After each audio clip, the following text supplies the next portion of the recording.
आइए मैं आपको बताना चाहता हूं क्या है दाऊद की झोपड़ी। क्या लेकर आया था दाऊद इज़राइल में। आप जानते हो David is the person who build the culture of worship. आप जानते हो दाऊद वो व्यक्ति है बाइबल के अंदर जो आराधना ले आया। उसे आराधना की रियल मीनिंग लोगों को बताई।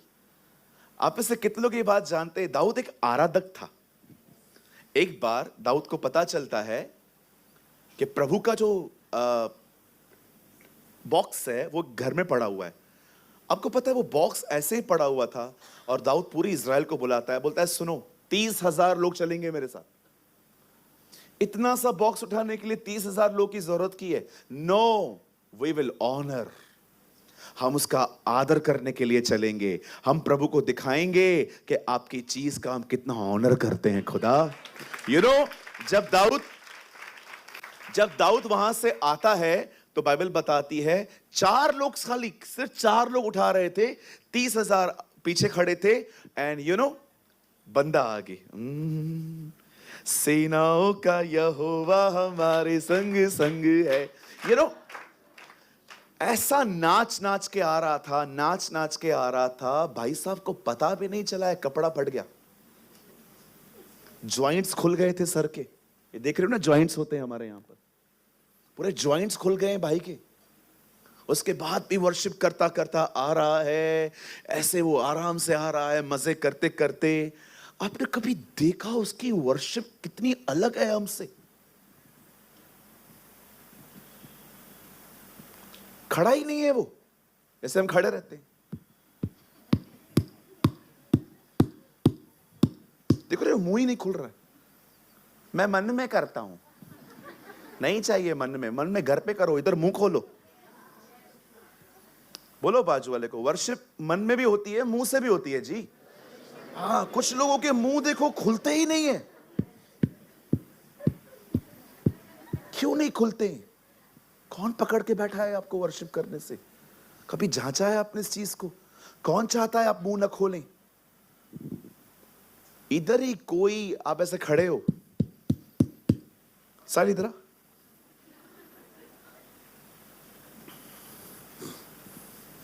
उधर खड़ा हो जा। सोचो मेरी दीदी, आप खड़े हो, वर्शिप तो कर उधर खड़े होके।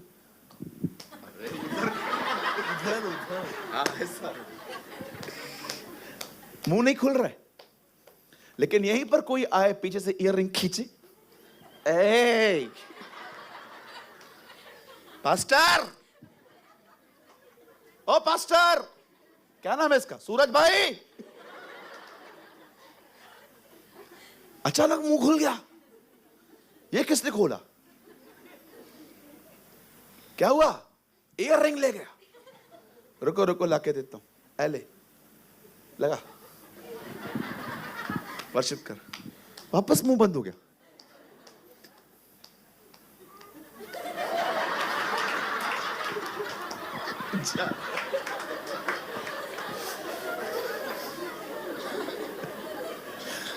मैं एक जगह पे गया, उन्होंने मुझसे पूछा वो बंदे को जो आप बुलाते हो वो कौन है?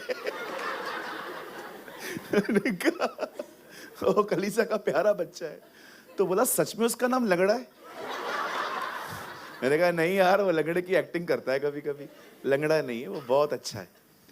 यू नो, सुनिए, दाऊद की आराधना देखिए आपने, दैट्स ऑनर। आप जब भी यहां पर आते हैं ना, प्लीज आप अपने आप को थोड़ा ढीला छोड़ दिया करो। मैं कभी कभी ऐसे तालियां बजाता हूं ना, हे उसके फाटकों में प्रवेश करूंगा धन्यवाद के साथ। जब मेरे हाथ चलते हैं ना, मेरा पांव बोलता है मेरी क्या गलती है, उसके आंगनों में स्तुति करूंगा। फिर मेरा पेट बोलता है मैं भी, फिर कहूंगा ये दिन यहोवा ने। फिर मेरी पूरी बॉडी बोलती है हमने क्या किया, मैं खुश हुआ। जो कुछ तुझ में है यहोवा के नाम को धन्य कहे। लेट्स, आप होने दीजिए। जब आपकी बॉडी करवाना चाहती है, आप क्यों रोकते हो उसको? हमारी बॉडी भी कहती है, अरे खून का कतरा कतरा बोलता है, मुझे भी इन्वॉल्व करना। लेकिन हम लोग नहीं, शर्म। शर्म आती है मुझे, पेट हिलता है। एंड कभी कभी क्या है, हमारे बीच में कुछ ऐसे भी लोग होते हैं, खुद कभी नहीं नाचेंगे, सिर्फ जो नाचेगा उसको देखेंगे। ऐसा न करें, आप भी नाचें। आपको पता है आपके बदन का हर हिस्सा उसकी आराधना करना चाहता है। मत रोको खुद को। मुझे आज भी याद है, एक दिन ये गाना गा रहा था भाई आकाश, तो गीत गाते गाते इसने वो गाया, कभी नहीं कभी नहीं। विश्वास कीजिए मेरा दरवाजा अंदर बंद था, मैं नाच रहा था, मैं डांस कर रहा था। मैंने कहा, मेरा मेरा मन किया मैं उठूं। एंड बिलीव मी, मैं सिर्फ एक गीत में प्रभु की उपस्थिति में आ गया। समटाइम्स हम खुद को रोकते हैं। मैंने देखा है, शर्म हमें रोकती है, बॉडी हमें रोकती है। नो, करो, लेट्स वर्शिप द लॉर्ड। आप जानते हो दाऊद ने वर्शिप कल्चर को इतना महत्व क्यों दिया?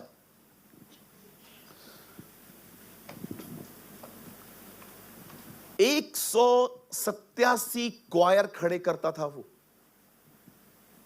आप पढ़ के देखिए, लिखा है तब गाने बजाने वाले 187 गिने गए। सैमुअल में लिखा है 187 क्वायर्स। दाऊद कहता था जब मैं वर्शिप करूंगा मेरे साथ 187 लोग वर्शिप किया करो, और सब लोग एक साथ गाते थे। और आप में से कितने लोगों ने ये बात देखी? जीसस वहीं पैदा हुआ जहां दाऊद वर्शिप करता था, बैतलहम। आज मैं आपसे पूछना चाहता हूं, आपके जीवन में वर्शिप कितनी है? Learn to worship. बहुत अमेजिंग है वर्शिप। वर्शिप एक ऐसा टूल है जिसके द्वारा परमेश्वर आपको अपने प्रेम को शो कर सकता है। अभी देखो मैं गीत गाता हूं, आप में से बहुतों को शायद हो सकता है ये याद आए, यार ये तो हुआ था मेरे साथ। हे जब जा रहा अंधकार से, आप गाओ मत, मेरे खाली सुनो। हाथ पकड़ कर चलाया, ले आया उजियाले में, क्योंकि यीशु भला है ऐ मेरे मन। कितने लोग को याद आ रहा है आप कैसे थे, कैसे वो ले आया? सी, परमेश्वर गीतों के द्वारा आपके अंदर अपने प्रेम को उंडेल रहा है। कई लोग मुझे कहते हैं, ब्रदर प्रभु मुझसे प्यार करता है ना? हाँ, ब्रदर मुझे फील क्यों नहीं होता? बिकॉज ये लाइफ में मिसिंग है। आपके लाइफ में ये कल्चर मिसिंग है। आपको लगता है सिर्फ बाइबल पढ़ना ही सब कुछ है। बिल्कुल, बाइबल बहुत पढ़नी है, वो तो हमारी फाउंडेशन है। पर बाइबल में ही लिखा है आराधक बनो। अगर खुदा ने कुछ कहा है तो आप करो, क्योंकि इसमें आपकी भलाई है। आपको पता है, मैंने ये सुना था, पता नहीं ये मैंने कभी देखा नहीं है ध्यान से, कभी कभी माएं जब प्रेग्नेंट होती है ना, ऐसे हाथ रख के गीत गाती हैं बच्चों के ऊपर। देखा है आपने? हाथ रख के गीत गाती हैं, उनको लगता है मेरा बच्चा सुन रहा है। सपने में लिखा है, मैं जब तू छोटा था तब मैं तेरे ऊपर खड़े होकर गीत गाता था। आपको लगता होगा कि सिर्फ हम प्रभु की आराधना करते हैं, पर बाइबल बताती है खुदा भी तुम्हारे ऊपर कभी कभी गीत गाता है। इसलिए दाऊद कहता है, उसने मुझे छुटकारे के गीतों से घेरा है। अ सॉन्ग्स ऑफ डिलीवरेंस। कई बार आपने देखा है कैसे वो आपके आसपास आके मंडराता है, चिंता क्यों कर रहा है, मैं हूं ना। हाँ, क्या है, क्या हुआ? प्रभु ऐसा कर रहा है, मैं हूं।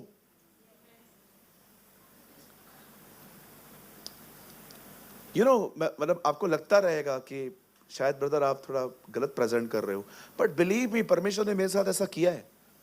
आपने देखा है आपका बच्चा कभी कभी किसी को मार के घर आता है, छोटा वाला, फिर आता है तो आप उसको बोलते हो क्या किया है,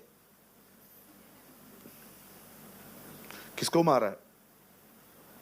और जैसे उसकी मां आती है आपके बच्चे को पकड़ने, आप खड़े हो जाते हो, हाँ क्या हुआ, क्या हुआ? आपके बच्चे ने मेरे बच्चे को मारा है? नहीं। आपका बच्चा मैंने देखा है कैसे क्या करता रहता है, सब पता है आपको कि ये छपरी है। You know everything. आप गुनाह करके आते हो ना, और कई बार खुदा के सामने आते हो और खुदा के सामने मान लेते हो, फिर डेविल आता है, ऐसे किया, हाँ किया, तो तेरा क्या है? किया, हाँ हाँ चल किया उसने, अभी क्या करना है? उससे माफी मांगी है, बात खत्म।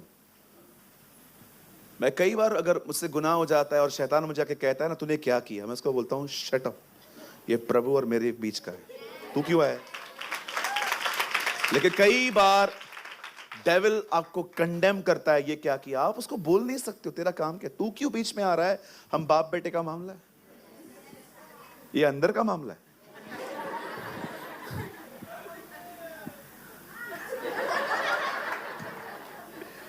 हालेलुया, बोलो यीशु मसीह की। मैं आप में से हर एक को कहना चाहता हूं, हमेशा याद रखना, परमेश्वर आपको पनिश कर सकता है, पर परमेश्वर कभी आपको शैतान के हाथों में नहीं सौंपेगा, नेवर। आप चाहें तो आप खुद दे सकते, लेकिन खुदा कभी नहीं देगा। दाऊद ने इज़राइल में एक ब्यूटीफुल कल्चर बिल्ड किया था, और वो था वर्शिप का, वो था आराधना। मैं आप में से हर एक को कहना चाहता हूं, जब आप सुबह उठते हैं ना, जब आप अपनी बाइबल स्टडी कंप्लीट करते हैं, आपका प्रेयर हो जाता है, प्लीज अपने फोन में अच्छे अच्छे सॉन्ग्स डाउनलोड करो और लगा के रख दो, और साथ साथ प्रभु की आराधना करो। अगर आप ये नहीं करोगे ना, बिलीव मी, कभी कभी शैतान आपके मन में ऐसे ऐसे ख्याल डालेगा। समझो एक दिन आप दो बहनें हैं, एक ही घर में हैं, दो सिस्टर्स, आप सिस्टर्स हैं, मम्मी अलग है, आप अलग हो, तो आप लोगों ने काम बांट के रखा है। कुछ घरों में काम बटा हुआ रहता है, आप प्रेस कर लो, वॉशिंग मशीन में कपड़े मैं धो लूंगी, दोपहर का खाना आप बना लो, रात का खाना मैं बना लूंगी। लेकिन सोचो एक दिन वो छोटी वाली महारानी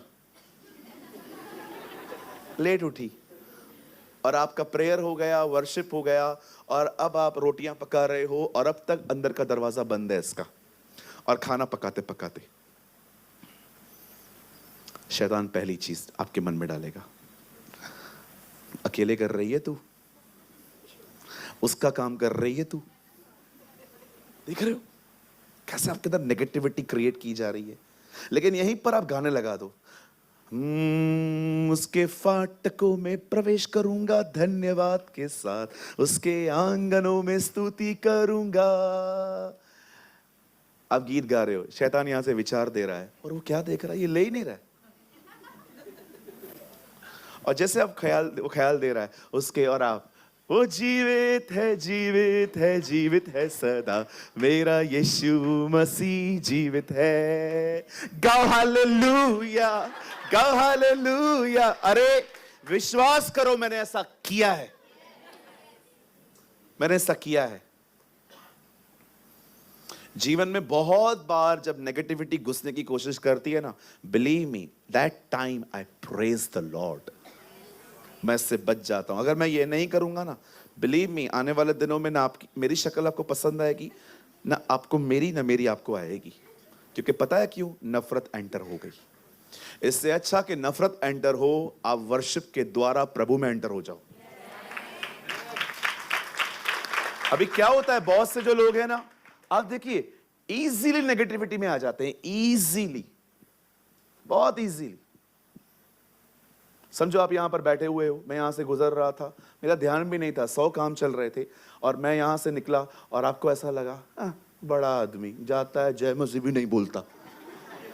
बहन, मुझे याद भी नहीं है आप यहां बैठे हो, मैं क्यों करूंगा, मुझे बताओ। ना आपने मेरी गाय ली है, ना आपने मेरी भैंस ली है, ना मैं उसका गोबर लिया है, आपने कुछ भी नहीं लिया। आप मुझे बताओ, हम लोग की कौन सी जानी दुश्मनी है कि हमारी जमीनें पड़ी थी और आपके बाप ने हमारी जमीनें ले ली थी? हमारा क्या प्रॉब्लम है, मुझे बताओ। छोटी सी बात को लेके आप अपने मन में क्रिएट करने लग जाते हो। ठीक है ना, खुद नहीं बात करना चाहता तो हम भी नहीं करेंगे। अरे पूछ तो लो, आपको क्यों लगता है कि पास्टर को टेंशन्स नहीं होते? अरे इतने टेंशन्स होते हैं। विश्वास करो, विश्वास करो, हम पास्टर्स लोग हैं ना, बावर्चियों की तरह होते हैं। अभी खाना बना के आया घर से सुबह, अभी आपको परोस रहा हूं, अभी ये खत्म होगा, शाम का खाना बनाऊंगा जूम के लिए, वो खत्म होगा, फिर कल औरंगाबाद जा रहा हूं, उसके लिए तैयार करूंगा। बिलीव मी, मेरी पूरी जिंदगी इसमें निकली है।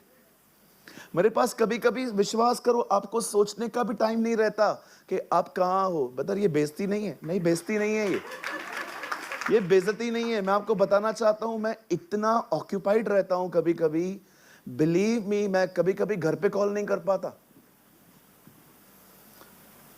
मेरी मम्मी रोज वेट करती है मेरे वीडियो कॉल का।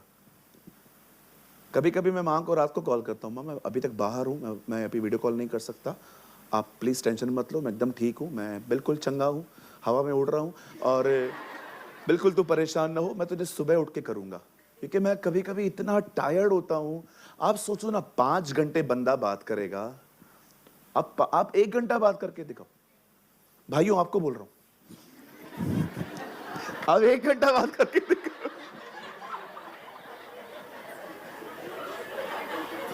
आपको बोल रहा हूं भाइयों।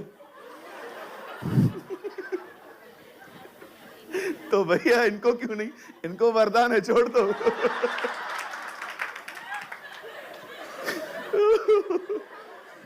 आप करके दिखाओ 1 घंटा बाद भाइयों। भैया लेकिन आप इनको क्यों नहीं बोल रहे हो, ये कर लेंगी।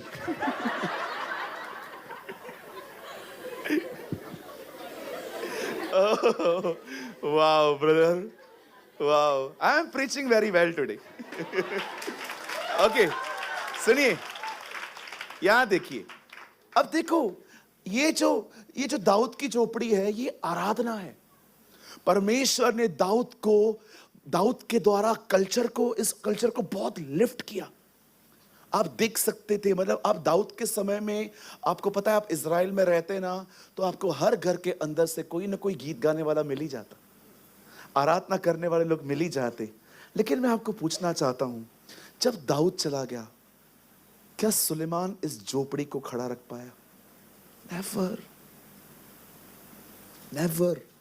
आप कभी नहीं पढ़ोगे। उल्टा सुलेमान की एक बुरी बात बताऊं, जिस दिन वो प्रभु के मंदिर को बनाने के बाद टेंपल में गया है, पढ़ के देखो, उसके बाद वो कभी टेंपल में नहीं गया। इनॉग्रेशन डे, लास्ट डे, कभी भी नहीं पढ़ोगे आप। जिस दिन वो मंदिर बनाने के बाद गया है ना, कभी भी नहीं गया उसके बाद। इवन आप पढ़ के देखो, वो इज़राइल का पहला राजा है जो कभी किसी युद्ध में नहीं गया। पता है उसके युद्ध कौन लड़ता था? मिस्र का राजा। बताओ क्यों? उसकी वाइफ मिस्र की थी। जब भी झगड़ा होता था, वाइफ के पास जाता था, अपने पापा को बोलना, और वो कॉल करती थी, पापा, और वो लड़ता था। उसकी एक ऐसी लाइफ थी, आप बिलीव करिए, कहां से जा पाएगा? 1000 के अंदर व्यस्त था। सब जानते हैं उसकी 1000 औरतें थी उसके साथ। मैं तो कभी कभी हैरान हो जाता हूं, लोगों को बाइबल पढ़ते पढ़ते कुछ समझ में आए या ना आए, ऐसी वाली इंफॉर्मेशन कलेक्ट कर ही लेते हैं लोग। एक नया नया भाई मिला, उसने मुझे बोला, मेरा एक सवाल है। मैंने बोला, पूछो। सुलेमान ने 1000 बीवियां रखी। मैंने कहा, तूने कहां पढ़ा? बाइबल में पढ़ा। मैंने कहा, यीशु का ये नहीं पढ़ा, वो पानी को दाखरस बनाता है। कुछ चीजें ऐसी हैं जो लोग है ना कैच कर ही लेते हैं। मैं आपसे एक बात पूछना चाहता हूं, सुनिए, जब भी आप बाइबल में ऐसे पैसेजेस पे आते हो, बिलीव मी, इससे भी बेहतर चीजें हैं कैच करने के लिए। ये तो रिकॉर्ड है, ऐसा हुआ था। प्रभु बताना चाह रहा था, लस्ट एक ऐसी चीज है जो कभी संतुष्ट नहीं होने वाली। इस व्यक्ति को देखो, 1000 के साथ रहा है, 1000। पता नहीं इसको नाम भी याद होंगे कि नहीं, ये इनको बुलाता कैसे होगा। आज 777 पेश की जाए, आज 800 नंबर को लेके आओ, उसका नाम तुम रखो, 800 नंबर। इतनी औरतें, 300 पत्नियां, 700 बाइबल यूज रखेलियां, ऐश्वर्याम, क्या चलता है। आपने देखा, इस दाऊद एक अमेजिंग झोपड़ी ले आया वर्शिप की, और बाइबल बताती है प्रभु ने देखा कि वो खत्म हो गई है, और प्रभु आमोस नबी के द्वारा कहता है, नहीं, मैं वो झोपड़ी फिर से उठाऊंगा। अब आइए, मैं आप में से हर एक को दिखाना चाहता हूं कि ये झोपड़ी एक्चुअली किसने उठाई है। सबसे पहले मैं चाहता हूं आप अभी अपनी बाइबल मत खोलो, सिर्फ मैं खोलता हूं, आप सामने देखो। आइए सामने देखिए। पंकज भाई एक वर्ड लगाइए, जॉन 4:21 से लगाइए। आइए सामने देखिए। इट इज ब्यूटिफुल, ये बहुत अच्छा है। यहां देखिए सब, वो देखो आदम की संतान अभी भी खोल रही है। कोई बात नहीं, तू हमारी कलीसिया की बच्ची है कुड़वे। यीशु ने उससे कहा, अब देखो जीसस है ना, एक स्त्री से मिल रहा है, ये सामरी स्त्री है, और जीसस इससे भी वर्शिप कल्चर के लिए कुछ बात कर रहे हैं। यीशु ने उससे कहा, हे नारी, मेरी बात का विश्वास कर, वह समय आता है कि तुम ना इस पहाड़ पर पिता का भजन करोगे ना यरूशलेम में। अभी सामरियों में और यहूदियों में इस बात का थोड़ा विवाद था, वर्शिप प्लेस कौन सी होनी चाहिए। ये लोग कहते थे इधर, यीशु कहता था, ये लोग कहते थे इधर, लेकिन यहूदी मानते थे यरूशलेम में। देखो जीसस उस डॉक्ट्रिन के लिए क्या कह रहा है, उस चीज के लिए क्या कहता है।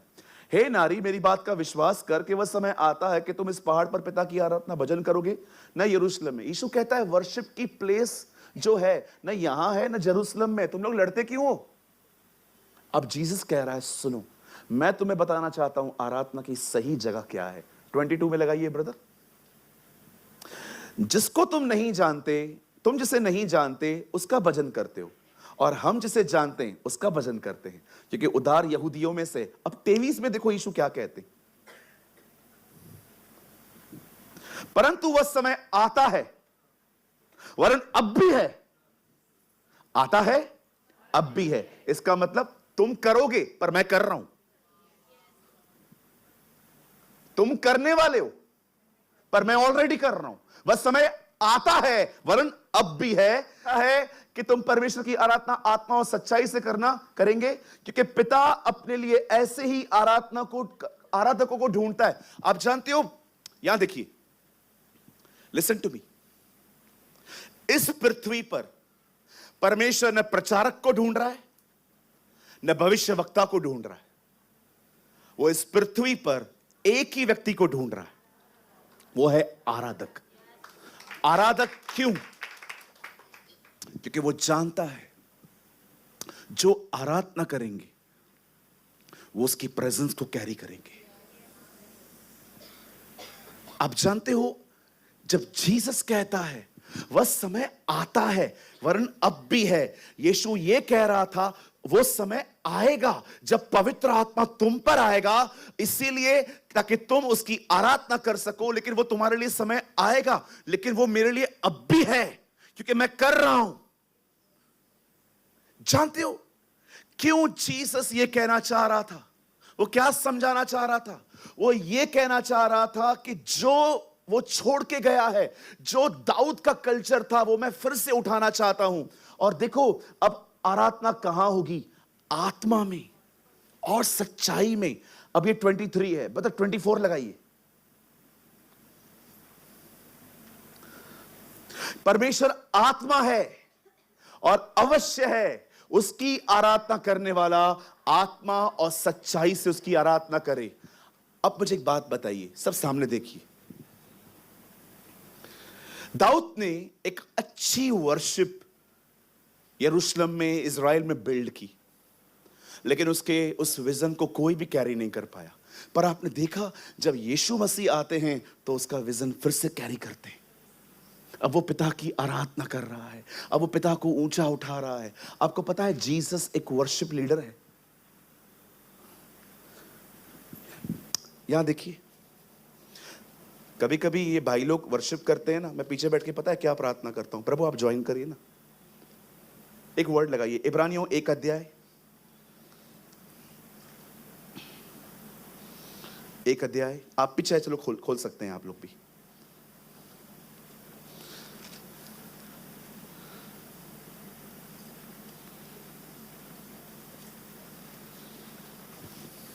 एक नहीं, 2 अध्याय।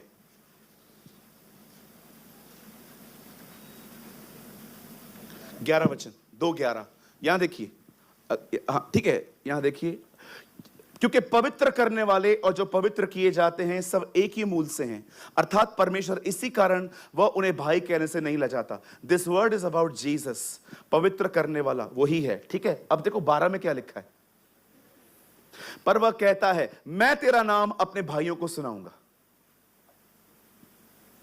सभा के बीच में मैं तेरा भजन गाऊंगा।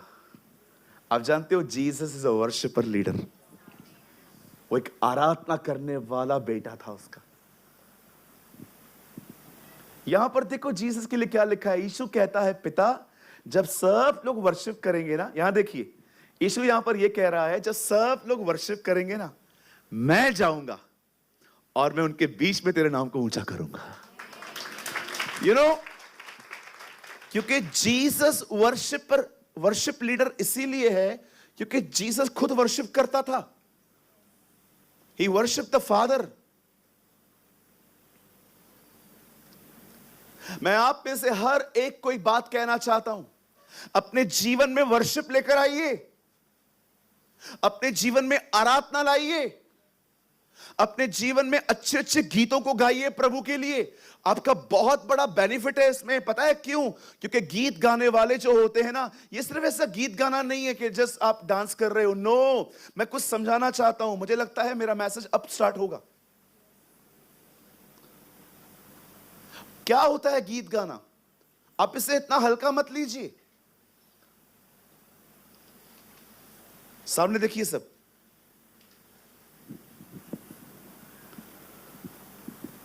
सिर्फ गीत गाना सब कुछ नहीं है। कई लोग क्या करते हैं ना, जब वर्शिप चलती है ना तो वो सिर्फ म्यूजिक एंजॉय करते। ट्रिंग ट्रिंग, नो नो नो,